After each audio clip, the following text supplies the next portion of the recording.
Hello friends, नमस्ते। आप सभी का स्वागत है जनरल नॉलेज क्लास में। और आज हम यहाँ पर पढ़ेंगे आपके कम्पिटिटिव एग्ज़ाम से रिलेटेड बहुत सारे जनरल नॉलेज के क्वेश्चंस हैं।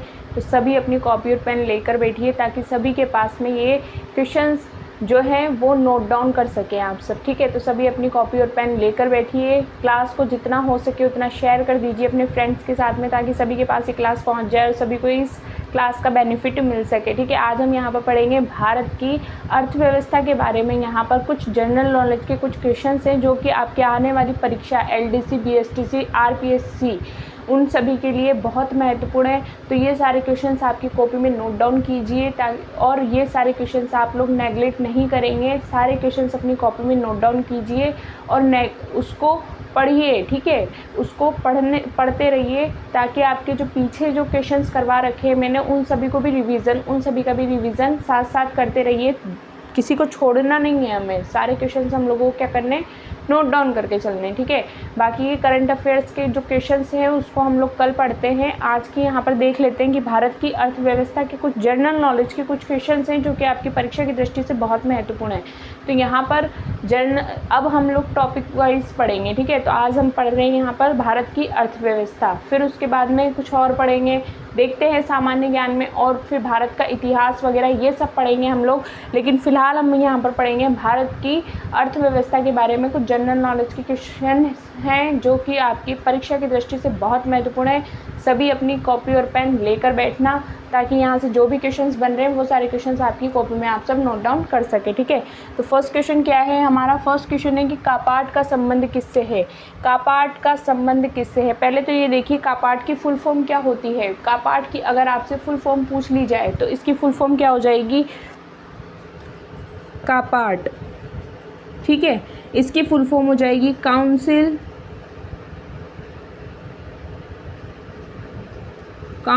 For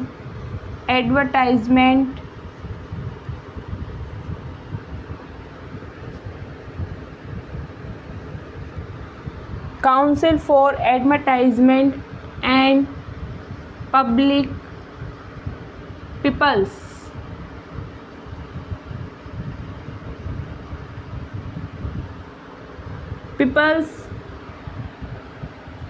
action and rural technology. Action and rural technology.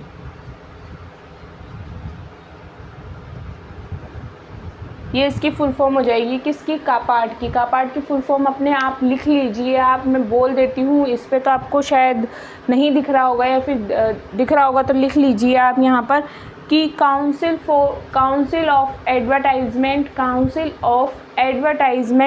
And people's and for the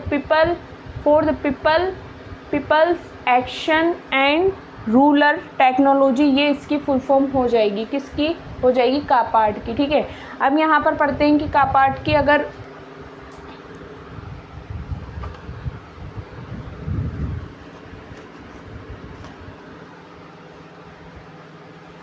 कापाट की फुल फॉर्म तो क्या हो गई है? कापाट की फुल फॉर्म मैंने आपको बता दी। कापाट की अगर स्थापना पूछ ली जाए आपसे, कापाट की अगर आपसे स्थापना पूछ ली जाए तो क्या बता देंगे? 1986 में इसकी स्थापना हो गई थी।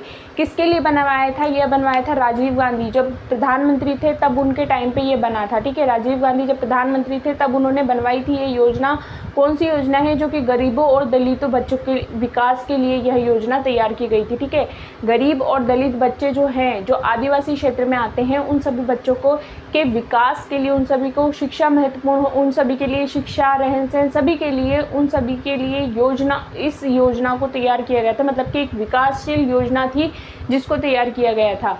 कब किया था? 1986 में तैयार किया गया था। उस समय प्रधानमंत्री कौन था? उस समय थे राजीव गांधी। ठीक है, बात करें कि इसका मुख्यालय कहाँ स्थित है। इसका मुख्यालय कहाँ स्थित हो जाएगा? तो इसका मुख्यालय हो जाएगा राजस्थान के अंदर स्थित। ठीक है, और यहाँ पर अगर इसके अध्यक्ष पूछ लिए जाए, अभी वर्तमान में इसके अध्यक्ष कौन है? तो जयराम रमेश हैं जो कि इसके अध्यक्ष बनाए गए हैं। ठीक है, यहाँ बात करते हैं हम लोग क्या कि कापाट का संबंध किससे है? तो किससे हो जाएगा इसका संबंध हो जाएगा ग्रामीण कल्याण कार्यक्रमों की सहायता एवं मूल्यांकन से। ठीक है, ग्रामीण कल्याण कार्यक्रम की सहायता एवं मूल्यांकन से।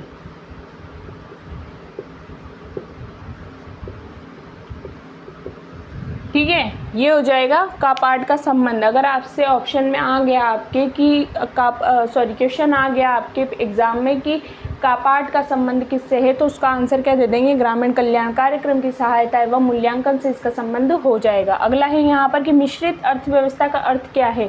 मिश्रित अर्थव्यवस्था किसे कहते हैं, जो कि निजी और सहायकी क्षेत्र को सार्वजनिक उद्योगों का सह संबंध हो जाता है। ठीक है, तो निजी और सार्वजनिक क्षेत्र का संबंध, क्षेत्र का सह संबंध क्या कहलाता है, मिश्रित अर्थव्यवस्था कहलाता है। ठीक है, मिश्रित अर्थव्यवस्था का अर्थ पूछ लिया जाए तो इसका आंसर क्या जाएगा, निजी व सार्वजनिक क्षेत्र का सह संबंध क्या कहलाता है, तो मिश्रित अर्थव्यवस्था कहलाता है। अगला है यहाँ पर कि हवाला क्या है। ये देखिए इम्पोर्टेंट क्वेश्चंस हैं, ये सारे क्वेश्चंस आपके पेपर की दृष्टि से बहुत महत्वपूर्ण है। ये सारे क्वेश्चंस पूछे जा चुके हैं आपसे, आरपीएससी में ये सारे क्वेश्चंस पूछे जा चुके हैं, इसलिए यहाँ पर स्टार मार्क लगा लीजिए, क्योंकि ये सारे क्वेश्चंस जो हैं वो आपके लिए बहुत महत्वपूर्ण हैं। यहाँ पर पूछा है कि हवाला क्या है, हवाला का अर्थ क्या होता है, तो इसका अर्थ क्या होता है, विदेशी मुद्रा विनिमय में अवैध व्यापार। ठीक है, विदेशी मुद्रा विनिमय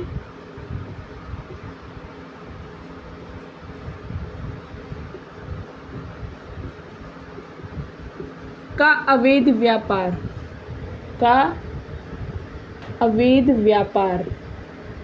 अवैध कारोबार लिख लीजिए, अवैध व्यापार लिख लीजिए। ठीक है, विदेशी मुद्रा विनिमय का अवैध कारोबार या फिर व्यापार जो कहलाता है वो कहलाता है हवाला। ठीक है, अगला है यहाँ पर कि खाद्य एवं कृषि संगठन का मुख्यालय कहाँ स्थित है।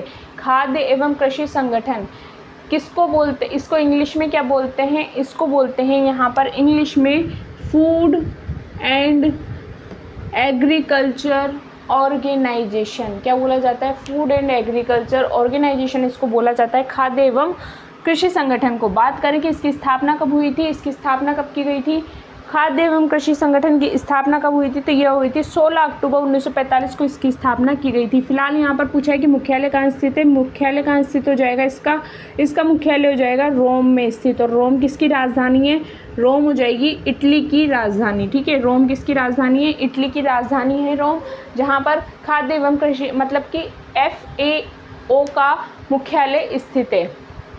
इसकी स्थापना कब हुई थी, 16 अक्टूबर 1945 को इसकी स्थापना कर दी गई थी। यहाँ पर बात करें कि कहाँ की गई थी इसकी स्थापना, तो क्यूबेक सिटी है, कहाँ स्थित है ये हो जाएगी कनाडा में स्थित। ठीक है, तो कनाडा में तो इसकी स्थापना हुई थी।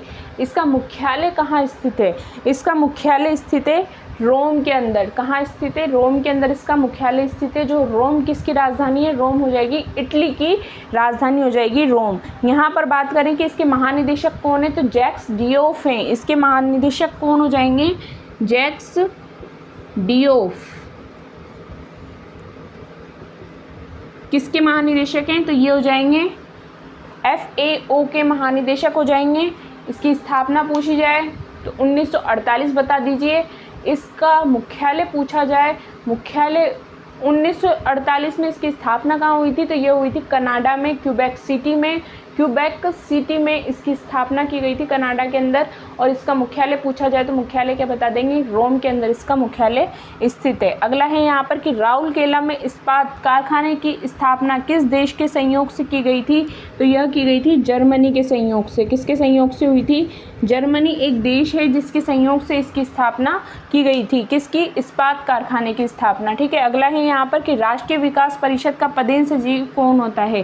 राष्ट्रीय विकास परिषद का पदेन सचिव कौन होता है। देखिए राष्ट्रीय विकास परिषद जो है इसको यहाँ पर इसका पदेन सचिव पूछा है ना, तो पदेन सचिव तो हो जाएगा योजना आयोग का सचिव, योजना आयोग का सचिव। अब ये योजना आयोग का सचिव कौन होता है, तो ये होता है कौन, ये हो जाएगा प्रधानमंत्री। कौन होता है योजना आयोग का सचिव, ये हो जाएंगे प्रधानमंत्री। प्रधानमंत्री होते हैं योजना आयोग के सचिव। बात करें यहाँ पर कि इस राष्ट्रीय विकास परिषद का नाम बदल के अब क्या रख दिया गया है, इसका नाम बदल के अब रख दिया गया है इसका नाम नीति आयोग।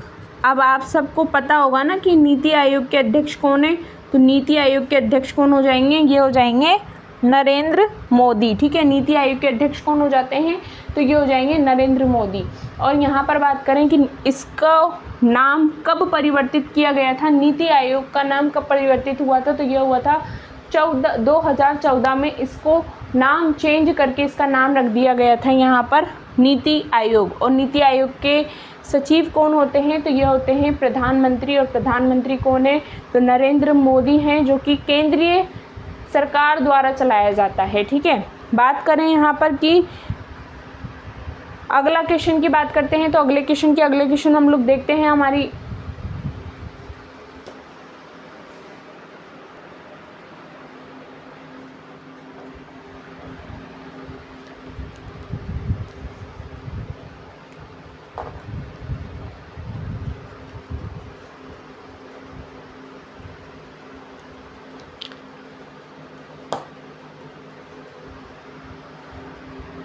चलिए आइए अगला क्वेश्चन देखते हैं। हमारा अगला क्वेश्चन क्या है यहाँ पर कि हमारे वर्तमान थोक मूल्य सूचकांक का आधार वर्ष क्या है। यहाँ पर पूछा है वर्तमान थोक मूल्य सूचकांक। वर्तमान थोक मूल्य सूचकांक को बोला क्या जाता है, WPI वर्ल्ड पेमेंट इंडेक्स इसको बोला जाता है। ठीक है, थोक मूल्य सूचकांक का आधार वर्ष क्या है, तो इसका आधार वर्ष हो जाएगा 2011 टू 2012 इसका आधार वर्ष हो जाएगा। ठीक है, सॉरी 2011 से 12 का इसका आधार वर्ष माना गया है। ठीक है, किसका, वर्तमान थोक मूल्य सूचकांक का। अगला है यहाँ पर देखिए, थोक मूल्य सूचकांक पूछा जाता है कि थोक मूल्य सूचकांक में जनवरी 2021 से जनवरी 2022 के बीच में कितने की गिरावट आई है। थोक मूल्य सूचकांक में भारत में कितने % गिरावट आई है, तो यह पूछा जाए तो इसका आंसर क्या आ जाएगा, तो 12.96% इसमें तो क्या आई है 2021 से 22 के बीच में, जनवरी 2021 से जनवरी 2022 के बीच में इसमें जो गिरावट आई है वो कितनी आई है, ये आई है 12.96% इसमें गिरावट आई है। जबकि बात करें कि नवंबर 2021 की कितनी थी, नवंबर 2021 में थी 14.56% इसमें बढ़ोतरी थी। कब, नवंबर 2021 में। उसके मुताबिक अगर देखा जाए तो दिसंबर 2021 में कितनी और रह गई थी, 13.26% इसमें रह गई थी इसकी,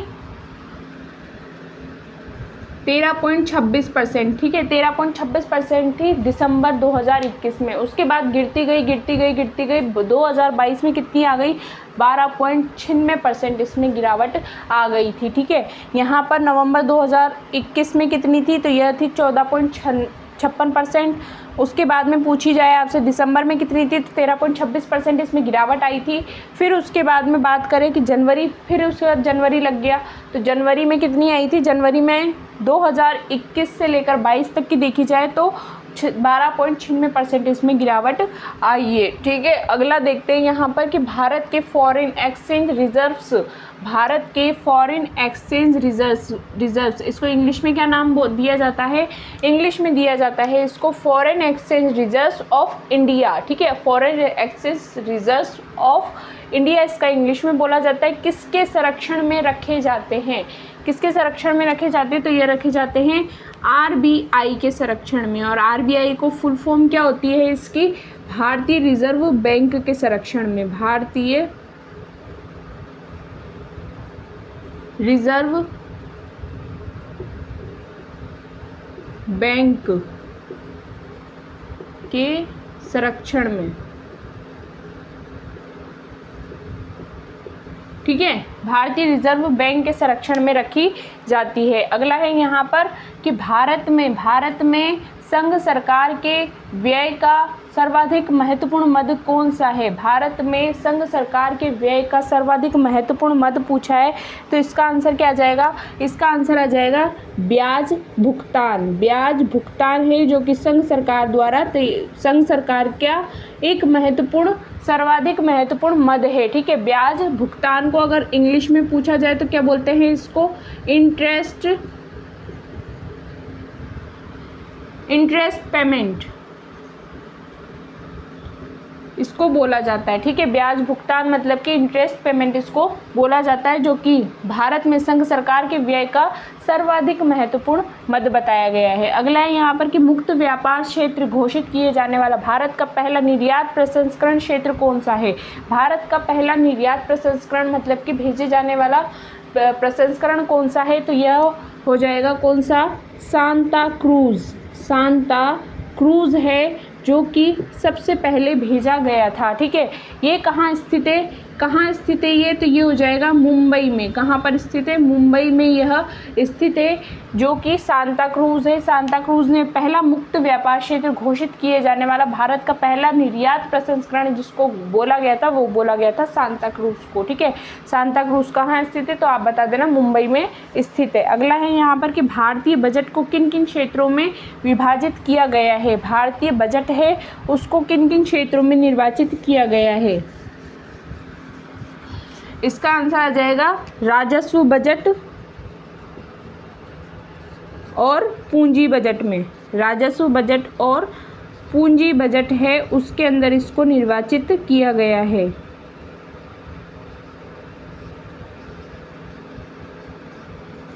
ठीक है, राजस्व बजट और पूंजी बजट है उसको अंदर इसको निर्वाचित किया गया है। किसको? भारतीय बजट को।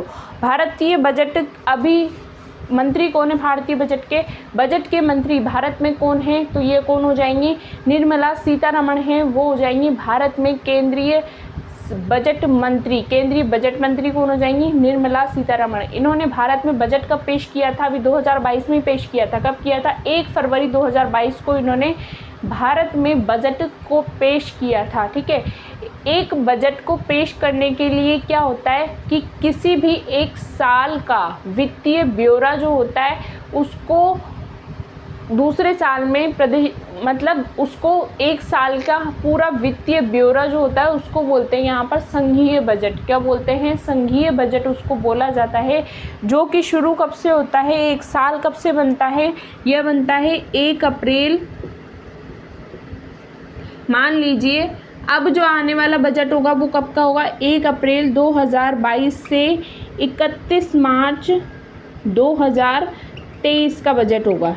ठीक है, 1 अप्रैल 2022 से 31 मार्च 2023 का बजट शामिल होगा। लेकिन अभी जो बजट प्रस्तुत किया गया था वो कब का था?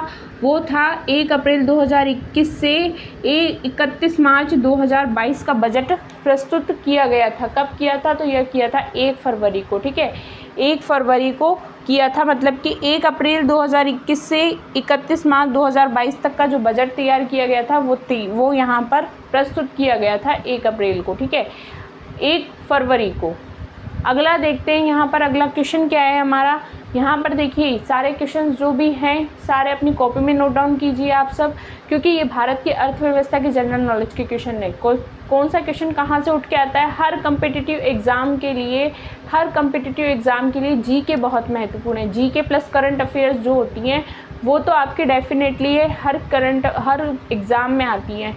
तो यहाँ पर ये सारे क्वेश्चंस जो हैं वो सारे क्वेश्चंस मोस्टली आपके तो आरपीएससी, एलडीसी, बीएसटीसी के लिए महत्वपूर्ण है, लेकिन इन सभी को बाकी के बच्चे भी उतारिए ताकि यहाँ पर जितने भी क्वेश्चंस बन रहे हैं वो सारे आपकी कॉपी में रहेंगे, तो आप सभी को याद होते रहेंगे, रिवीजन उसका करते रहिए।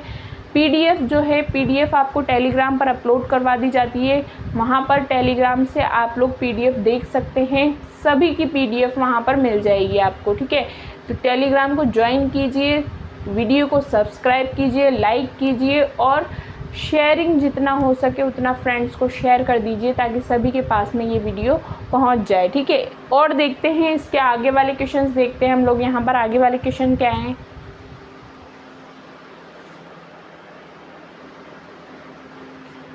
देखिए अगला क्वेश्चन देखते हैं। हमारा अगला क्वेश्चन क्या है यहाँ पर कि अर्थतंत्र में ज्ञान कुशलता मतलब कि तकनीकी कुशलता, शिक्षा आदि को क्या माना जाता है? तो इसको क्या माना जाता है? इसको माना जाता है मानव पूंजी। क्या माना जाता है? मानव पूंजी जो है इसको माना जाता है। मानव पूंजी इसको माना जाता है। ठीक है, बात करें यहाँ पर कि मानव पूंजी का अर्थ क्या होता है। मानव पूंजी का मतलब क्या है, यह एक ऐसी प्रक्रिया होती है जिसके लिए मानव का विकास करने के लिए, मानव के क्षेत्र में विकास करने के लिए ज़्यादा विनियोग किया जाता है। यह एक ऐसी प्रक्रिया है जिसमें मानव के विकास के लिए ज़्यादा से ज़्यादा विनियोग किया जाता है। ठीक है, अगला देखते हैं यहाँ पर अर्थतंत्र उसी को बोला जाता है। ठीक है, अगला देखते हैं यहाँ पर कि भारत सरकार के बजट के आंकड़ों में कुल व्यय और कुल संप्राप्तियों के बीच के अंतर को क्या कहा जाता है। यहाँ पर इसको क्या कहा जाता है, बजटीय घाटा इसको बोला जाता है। क्या बोला जाता है, बजटीय घाटा। देखिए, कुल व्यय मतलब कि कुल खर्चा। ठीक है, किसी चीज़ को खरीदने के लिए, किसी चीज़ को रिपेयर कराने के लिए हमने उस पर खर्चा कर दिया, लेकिन उससे हम लोगों को क्या मिला है, संप्राप्ति मतलब प्राप्तियों के बीच का कुल प्राप्ति कितनी मिली है, मतलब कि उसका उपयोग कितना किया है या फिर उस चीज़ का लाभ कितना मिला है हम लोगों को। खर्चा तो हमने कर दिया उसमें, लेकिन उसका लाभ कितना मिला है। अगर उसका लाभ कम मिला है और हमारा खर्चा ज़्यादा हो गया है तो उसमें क्या होता है, हमारा बजट बिगड़ जाता है। तो उसको क्या बोला जाता है, बजटीय घाटा उसको बोला जाता है। और बजटीय घाटा को किसी एक अवधि में व्यय ज़्यादा हो गया और संप्राप्ति कम हो गई है तो उसको हम लोग बोलेंगे घाटे का बजट। ठीक है, घाटे का बजट का अर्थ क्या होता है, घाटे का बजट का अगर विलोम पूछ लिया जाए आपसे, विलोम अगर इसका पूछा जाए, घाटे का बजट, इसका अगर आपसे विलोम पूछा जाए तो क्या हो जाएगा, विलोम हो जाएगा बचत का बजट। बचत का बजट इसका विलोम हो जाएगा। और बचत के बजट का विलोम क्या हो जाएगा, तो ये हो जाएगा बजट आधिक्य, मतलब कि बजट अधिक हो गया है। ठीक है, बचत का बजट मतलब कि बजट आधिक्य, तो बजट अधिक। ठीक है, तो यहाँ पर अगर आपसे ये पूछा जाए कि बजट कुल व्यय और कुल संप्राप्ति के बीच के अंतर को क्या कहा जाता है, तो बजटीय घाटा इसको बोला जाता है। ठीक है, घाटे का बजट जिसको बोला जाता है। अगला देखते हैं यहाँ पर कि भारत में हरित क्रांति किन दो फसलों के कारण सफल रही थी, तो यह रही थी गेहूं की फसल, गेहूं और चावल की फसल के कारण।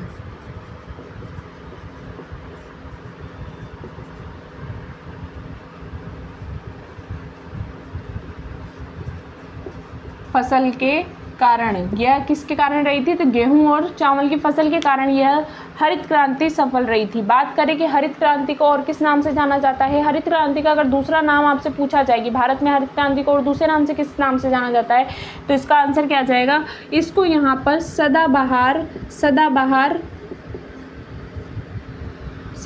के नाम से भी जाना जाता है। ठीक है, हरित क्रांति को सदाबहार क्रांति के नाम से भी इसको जाना जाता है। और इसके अगर अध्यक्ष पूछे जाए, भारत में हरित क्रांति के अध्यक्ष कौन है, तो यह कौन हो जाएंगे, श्री सुब्रमण्यम पहले अध्यक्ष बने थे जो। ठीक है, श्री सुब्रमण्यम इसके पहले अध्यक्ष बने थे। ठीक है, भारत के अगर अध्यक्ष पूछे जाए, भारत में हरित क्रांति के जनक कौन थे, तो जनक कौन थे भारत में हरित क्रांति के, तो इसका आंसर क्या आ जाएगा, श्री सुब्रमण्यम जो थे वो इस हरित क्रांति के जनक माने गए थे। अगला है यहाँ पर कि राष्ट्रीय कृषि और ग्रामीण विकास बैंक, मतलब कि इसको बोला क्या जाता है, नाबार्ड।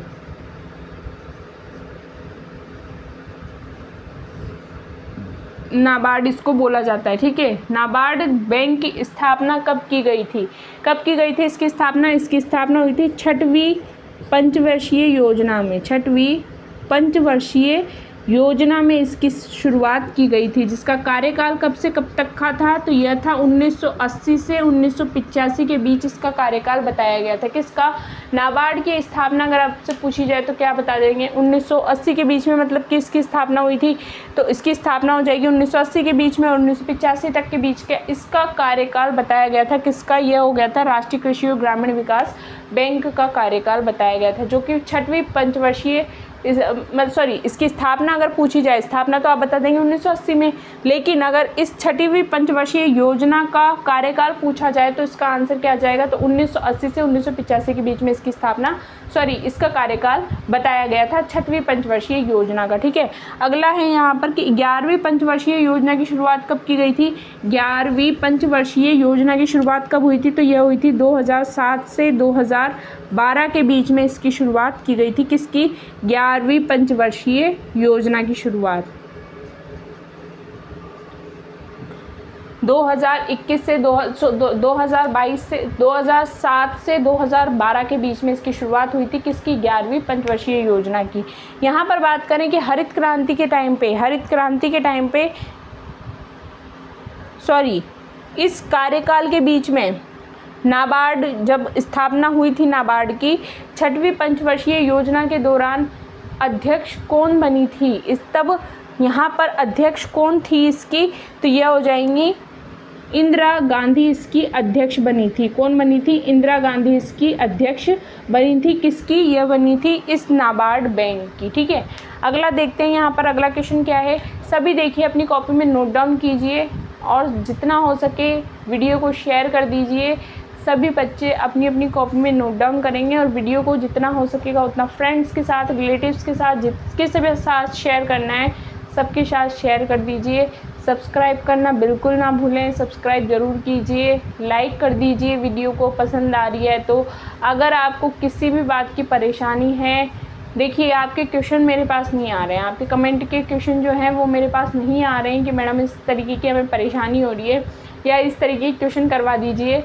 ऐसे कुछ क्वेश्चन कीजिए ताकि यहाँ से फिर मुझे भी पता लगे कि हाँ भाई बच्चे देख रहे हैं, तो सभी को, मुझे भी मोटिवेट होगा कि नहीं मैं भी इन बच्चों को ये करवा दूँ। ठीक है, तो यहाँ से आप सब मुझे क्वेश्चंस बताइए कि मैडम इस टाइप के हमें क्वेश्चन करवा दीजिए ताकि यहाँ से हम लोग को आपकी भी परेशानी सॉल्व हो जाएगी और मुझे भी कुछ सीखने को मिल जाएगा आप सबसे। तो यहाँ से आप मुझे सिखाइए कमेंट के ज़रिए कि मैडम हमें इस टाइप के क्वेश्चन करवा दीजिए ताकि मैं यहाँ पर आपको सभी को वो उसी टाइप के क्वेश्चंस यहाँ पर देखने को मिलेंगे। ठीक है, बाकी कमेंट ज़रूर कीजिए कि मैडम इस टाइप के क्वेश्चन हमें करवाइए। और यहाँ पर वीडियो कैसी लगती है उसके बारे में भी बता दीजिए कि वीडियो कैसी लगती है आप सभी को।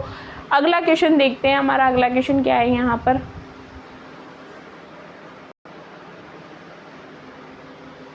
अगला क्वेश्चन देखते हैं, हमारा अगला क्वेश्चन क्या है यहाँ पर। अगला क्वेश्चन है यहाँ पर कि भारत में कर्मचारियों के महंगाई के निर्धारण का आधार क्या है। तो इसका निर्धारण का आधार क्या हो जाएगा, तो ये हो जाएगा उपभोक्ता मूल्य सूचकांक। मूल्य सूचकांक इसका निर्धारण का आधार है। ठीक है, उपभोक्ता मूल्य सूचकांक होता क्या है, तो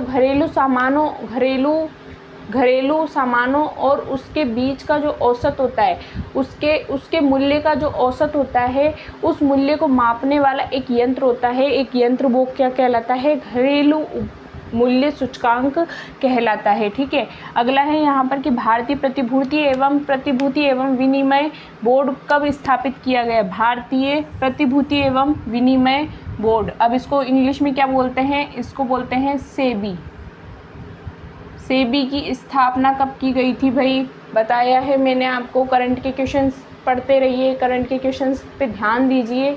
सेबी की स्थापना पूछिए यहाँ पर, इसको हिंदी में क्या बोला जाता है, भारतीय प्रतिभूति एवं विनिमय बोर्ड इसको बोला जाता है। आप क्वेश्चन में कंफ्यूज मत होइए क्योंकि वहाँ पर हो सकता है कि security exchange board of India नहीं लिखा है, डायरेक्ट क्वेश्चन ये बन के आ जाए कि भारतीय प्रतिभूति एवं विनिमय बोर्ड लिखा आ जाए, तो उसमें उसमें कंफ्यूज मत होइए आप। ठीक है, यहाँ पर पूछा है कि सेबी की स्थापना कब की गई थी, तो इसकी स्थापना कब हुई थी, इसकी स्थापना हुई थी यहाँ पर 12 अप्रैल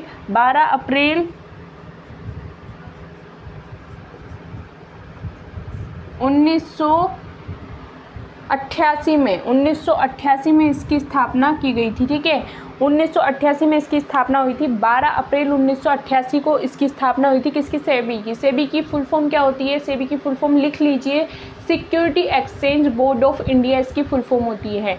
ठीक है, यहाँ पर बात करें कि इसकी स्थापना हो गई 12 अप्रैल 1988 को, लेकिन इसको अधिनियम का प्राप्त हुआ है। इसका अधिनियम जो प्राप्त हुआ, इसको अधिनियम प्राप्त हुआ था कब, यह हुआ था 1992 में। कब हुआ था? 30 जनवरी 1992 को इसका अधिनियम प्राप्त हुआ था इसको। और यहाँ पर अगर सेबी की वर्तमान में अध्यक्ष पूछ ली जाए तो कौन हो जाएंगी? माधवीपुरी बुच। माधवीपुरी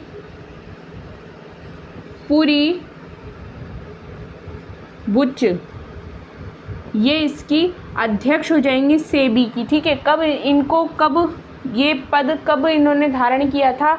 कब ये इस पद पर बैठी थी? तो ये बैठी थी 28 फरवरी 2022 को ये इस पद को इन्होंने संभाला था। ठीक है, 28 फरवरी 2022 को इन्होंने सेबी के अध्यक्ष के पद को संभाला था। अगला है यहाँ पर कि वर्तमान में भारत की राष्ट्रीय आय में किस क्षेत्र का योगदान सर्वाधिक है? तो यह इसका किस क्षेत्र का है? तो यह हो जाएगा सेवाओं के क्षेत्र का। सेवाओं के क्षेत्र में भारत में अभी सबसे ज़्यादा अधिक योगदान बताया गया है। किसके द्वारा? यह बताया गया है एमएसएमई के द्वारा। ठीक है, अगला है यहाँ पर कि मूल्य एवं पूंजी नामक पुस्तक के लेखक कौन हो जाएंगे? तो ये हो जाएंगे जे.आर.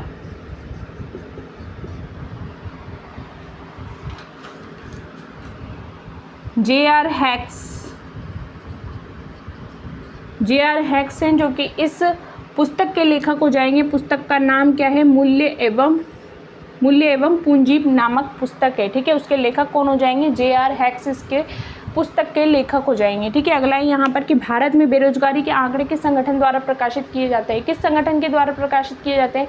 बेरोजगारी के आंकड़े किस संगठन के द्वारा प्रकाशित किए जाते हैं? अच्छा, भारत का सबसे गरीब जिला कौन सा बताया गया है? भारत का सबसे गरीब जिला हो जाएगा कौन सा? यह हो जाएगा बिहार। बिहार जो है भारत का सबसे गरीब जिला बताया गया है। और यहाँ पर भारत का सबसे अमीर जिला कौन सा हो जाएगा? तो यह हो जाएगा केरल। कौन सा हो जाएगा? केरल है, जो कि हर क्षेत्र में बहुत अच्छे तरीके से उसने अपना परसेंटेज बनाया हुआ है। ठीक है, किसने? केरल ने। ठीक है, और यहाँ पर बिहार जो है भारत का सबसे गरीब जिला बताया गया है। यहाँ पर पूछा है कि भारत में बेरोजगारी के आंकड़े किस संगठन के द्वारा प्रकाशित किए जाते हैं? तो यह किए जाते हैं नेशनल सैंपल सर्वे संगठन के द्वारा। नेशनल सैंपल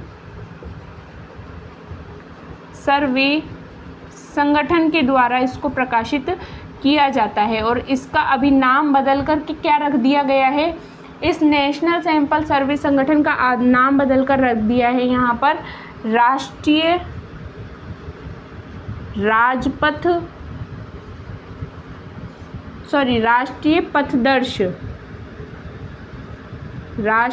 पथदर्श सर्वेक्षण कार्यालय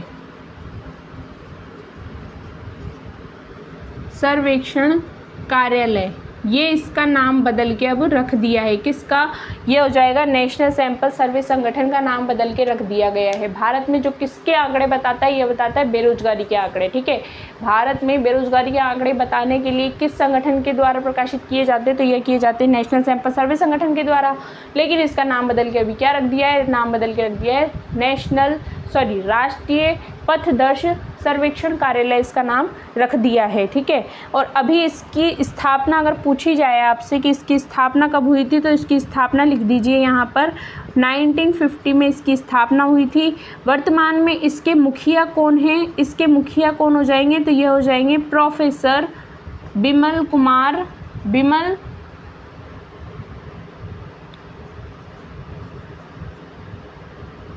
रॉय। प्रोफेसर बिमल रॉय इसके अभी वर्तमान में कौन हो जाएंगे? तो ये हो जाएंगे इसके मुखिया, मतलब कि अध्यक्ष बिमल कुमार रॉय कौन हो जाएंगे? तो ये हो जाएंगे इसके मुखिया हो जाएंगे। ठीक है, कब इनको स्थापित किया गया था? तो यह किया था 15 जुलाई 2019 को इन्होंने ये पद संभाला था। कौन सा पद? 15 जुलाई 2019 को इन्होंने पद संभाला था। कौन सा? नेशनल सैंपल सर्वे संगठन के अध्यक्ष का पद। ठीक है, के मुखिया का पद किसने कब संभाला था? प्रोफेसर बिमल कुमार रॉय ने संभाला। 15 जुलाई 2019 को इन्होंने ये पद संभाला था, जो कि 5 वर्ष का होता है। देखते हैं आगे इस पद को कौन संभालता है। अगले क्वेश्चन की बात करें तो अगला क्वेश्चन हम लोग कल की क्लास में देखते हैं। आज की क्लास में जितने भी क्वेश्चंस किए हैं सारे क्वेश्चंस आप अपनी कॉपी में नोट डाउन कीजिए, ताकि सभी के लिए, क्योंकि ये बहुत महत्वपूर्ण है क्वेश्चन। कॉम्पिटिटिव एग्जाम में क्वेश्चन कहाँ से कब कैसे उठ के आता है किसी को कुछ नहीं पता होता है। पढ़ के कुछ और जाते हैं, आ कुछ और जाता है वहाँ पर। तो सारे क्वेश्चंस यहाँ से मैं भी पढ़ के लेकर आई हूँ। सारे भारत की अर्थव्यवस्था के अगर क्वेश्चन आपसे पूछे जाएँ जीके में, तो इन सभी में से ही क्वेश्चंस आएंगे। देखते हैं आगे के क्वेश्चंस क्या बनते हैं। कल हम लोग देखते हैं यहाँ पर करंट की या फिर भारत के इतिहास की वापस से बात करते हैं। यहाँ पर कल हम लोग बाकी के यहाँ से जितने भी क्वेश्चंस बन रहे हैं सारे क्वेश्चंस आपकी कॉपी में हो जाने चाहिए, ताकि आप सभी को बहुत महत्वपूर्ण है, क्योंकि क्वेश्चंस सभी पढ़ते रहिए, रिवीजन करते रहिए। पिछले भी क्वेश्चन सारे रिवीजन कीजिए, क्योंकि बहुत सारे क्वेश्चन हैं जो कि आपके पेपर में आ चुके हैं, उन्हीं को यहाँ पर मैं भी लेकर आके आई हूँ। तो सारे क्वेश्चंस आप अपनी कॉपी में नोट डाउन कीजिए। कमेंट करना बिल्कुल ना भूलें। जो भी आपको जिस भी टाइप के क्वेश्चन चाहिए सारे के कमेंट मेरे पास में होने चाहिए, ताकि यहाँ पर जितने भी जो भी मेरे से होगा तो मैं यहाँ से सब कुछ अवेलेबल करवाऊँगी, ठीक है। तो यहाँ से आप कमेंट करना बिल्कुल ना भूलें। वीडियो कैसी लगती है वो बता दीजिए। लाइक करना बिल्कुल ना भूलें। सब्सक्राइब कीजिए। टेलीग्राम चैनल से जुड़िए। टेलीग्राम चैनल पे आपको लिंक भी प्रोवाइड करवा दिया जाता है, यहाँ से लिंक भी भेज दिया जाता है, और उस पर जाकर के आप YouTube पर जाकर के चैनल को सब्सक्राइब कीजिए, लाइक कीजिए, शेयर करना बिल्कुल ना भूलें। जितना हो सके रिलेटिव फ्रेंड्स सभी के साथ में अपनी इस वीडियो को शेयर कर दीजिए। बाकी आज के लिए नमस्ते।